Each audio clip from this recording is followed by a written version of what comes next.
Hej. Jeg vil fortælle jer noget om retvinklede trekanter. Det er på side 116 til 120 i vores matematik læsebog, eller hvad du nu vil kalde den. Jeg har fået 2 opgaver. Den første opgave, det er, at jeg skal bevise sætning 2. Den anden opgave er, at jeg skal lave en formel for en ligebenet trekant. Bevis sætning 2. Sætning 2 går ud på det her. Sinus til a lige med a divideret med c. Cosinus til a lige med b divideret med c. Tangens til a lige med a divideret med b. Nu skal jeg så bevise, hvordan at sinus til a er a divideret med c. Det beviser så med, at jeg tegner en trekant i en enhedscirkel. Det er enhedscirklen. Og så har jeg altså 2 ensvinklede trekanter, som er den her trekant her, og den store trekant her. Så kan jeg så se, at P og Q er egentlig det samme som B og C, fordi der er en samme vinkel her, som der er her, samme vinkel her, som der er her. Det er bare forskel i størrelsen, men A og Q og A og C, det er også det samme. Og der er faktisk helt den samme forskel på A og Q til A til C, som der er fra PQ til BC. Så det er det samme, det er lige med hinanden. BP og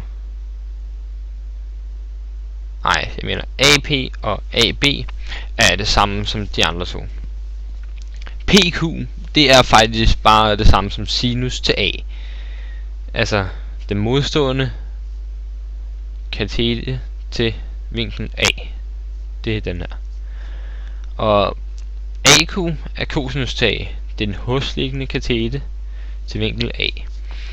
Og her har jeg så hvad den her egentlig er, hvis nu man formulerer det hen til det matematiske sprog, eller hvad man nu vil kalde det.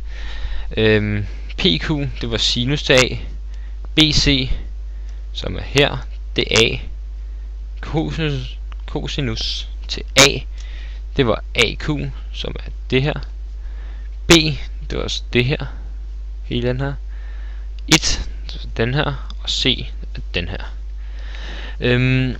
Nu vil jeg så tage og bruge det her tilfælde og det her tilfælde, og så finde ud af, hvad sinus til A er, fordi at sinus til A divideret med A er det samme som 1 divideret med C. Her har jeg så det jeg sagde.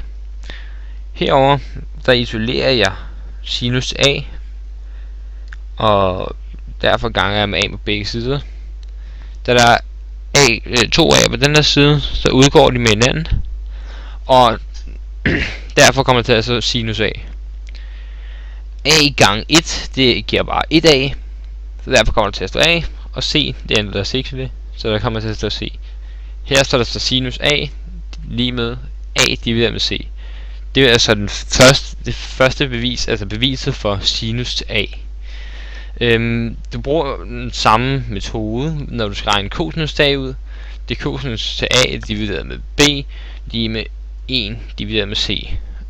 B gange med cosinus til A divideret med B, så går B ud med en anden. B går også over på den anden side. B det bliver bare til 1B, så det skal bare B. C sker der ikke noget ved, så kommer det til at stå cosinus til A lige med B divideret med C. Så beviser jeg cosinus til A. Jeg ved godt, det kan meget hurtigt, men det var det samme som i sinus til A.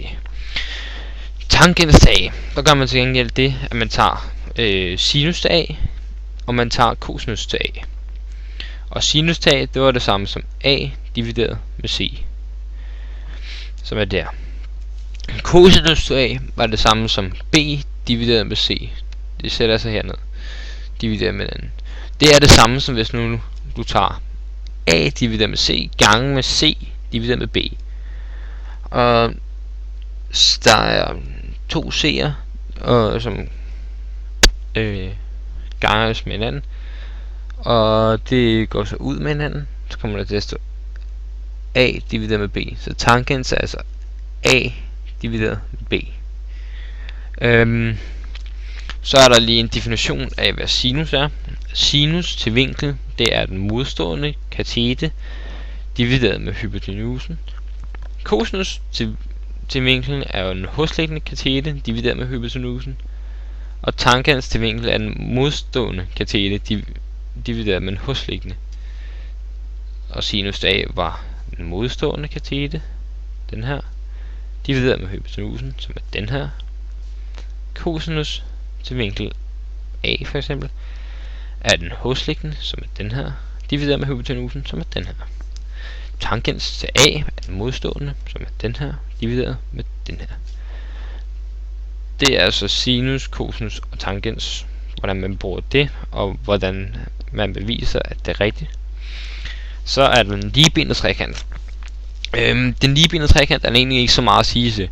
Den ligebenede trekant, den har to vinkler, der er det samme, da den er ligebenet. Og den har vinklen her, som også er det samme, den er ret vinkel. Og så har den her, som er to af de samme vinkler. Så det er egentlig to ens vinklede trekanter. Og det er faktisk to helt symmetriske trekanter, hvis du ligger dem oven på hinanden. Så det eneste man faktisk så også skal finde ud af, det er den ene af dem. Så man skal finde ud af den retvinklede trekant. Du har allerede vinkel B og vinkel C. Og derfor kan du bare regne vinkel A ud ved at sige B eller 180 minus vi kan godt kalde den D minus B, og det er lige med A, vinkel A. Så får du vinkel A, og det er det samme herover. Så kan du regne ud den her, som højst sandsynligt vil være B eller C. Man kan også kalde den topvinkel, tror jeg. Og så kan du så regne dem alle sammen ud efter det ved hjælp af sinus, cosinus og tangens, som jeg forklarede før. Ja, det var vist alt. Held og lykke.